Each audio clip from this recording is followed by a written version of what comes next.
Should women be drafted? This is an effort to figure out if you guys are feminists or not. Should women be drafted in the military? Like, by drafted, do you mean like when you turn 18, like you're automatically Okay, yeah, so men have to register for the selective service. Currently, there's not a draft in the United States, but all men in the United States at 18, in order to be able to vote and have other benefits, they have to register for the selective service, which would then make them subject to military conscription in the case that there was a military conflict which required a draft. So do you think women should be subject to selective service draft? Absolutely not. Absolutely not. Okay. I wouldn't even trust women to like fight for our country unless that's like that's their thing. You know, like if you're like that type of woman that you feel like you're stronger and stuff like that. But I just feel like no. Okay. What do you think? Well, hold on. So you think they should be drafted based on how they feel? No, I'm not saying that at all. I'm saying if, like, willingly, if you just want to She's go. saying if they want to volunteer. Oh, just really want to volunteer, If they want to volunteer, yes. Yeah, but then, this just defeats the purpose. Yeah, exactly. Yeah, I mean... Right. Well, that's what we currently have. Yeah, but, I guess we should be drafted, because, I mean... Okay, all right. I mean, plenty of men don't want to join. Okay. Plenty of men, plenty of women, doesn't matter. Okay. If we gotta do what we gotta do, I mean, yeah. Now, here's the interesting thing. You guys both have different opinions on this. I still don't know which is actually like the actual feminist position, because we'll have feminists who will argue it's actually, we had one last week with Andrew, who said, well, it's not equitable. It's not equity for women to be drafted. That's a whole nother thing. Interesting. But what about you? No. No? Okay. No, women should not be drafted. Should not be drafted? No. But they should be paid equally in sporting events? No comment. Okay. No.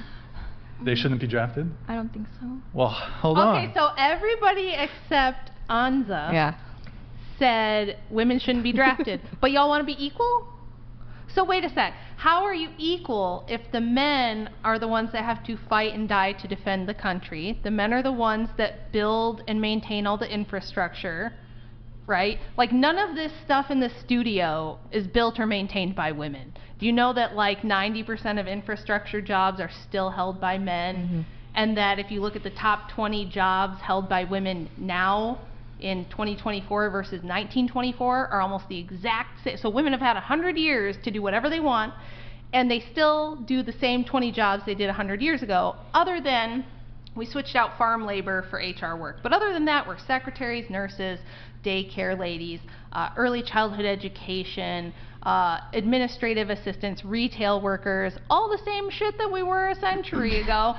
So if the men are the ones tasked with every time there's a natural disaster, they have to go out and rescue people from the fires and the floodwaters, and every time there's a war, the men have to go and fight it and defend the country, and anytime there's a criminal who needs to be violently arrested, it's going to be a man who goes and does that, not a woman. Where does the equality come in? If we're doing the fluffy jobs, you know, we're all singers, we got a lot of singers and musicians, which is cool, it's great, I love music too.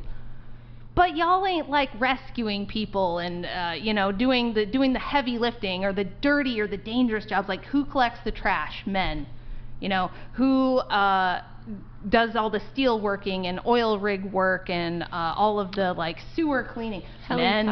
Oh, I know. But I mean, for example, let's look at like history here.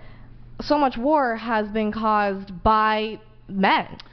Well, I have something for this actually. Yeah. So I mean, they looked at monarchs, for example, kings and queens, and they actually found that queens were just as or even more likely to wage war than kings. Oh, I'm not disagreeing. I think there's some real messed up women in history too, truly. No, but they did like an analysis here. I'm not just saying there were some queens. They just comparing all of the, I don't know if it was the English monarchs, the British monarchs. I don't recall exactly the specific details of this analysis they did, but they did find that queens were more likely to wage war than kings. Okay. Just wanted to put that in there. Sure. I mean, are we looking at it statistically as in, I mean, let's be real, there were probably still more kings in history than there were ever, like, queens that were really in charge. But it's per capita. Okay, right? so it is per capita. Yeah. Okay. I mean, I can't speak to that personally. Women.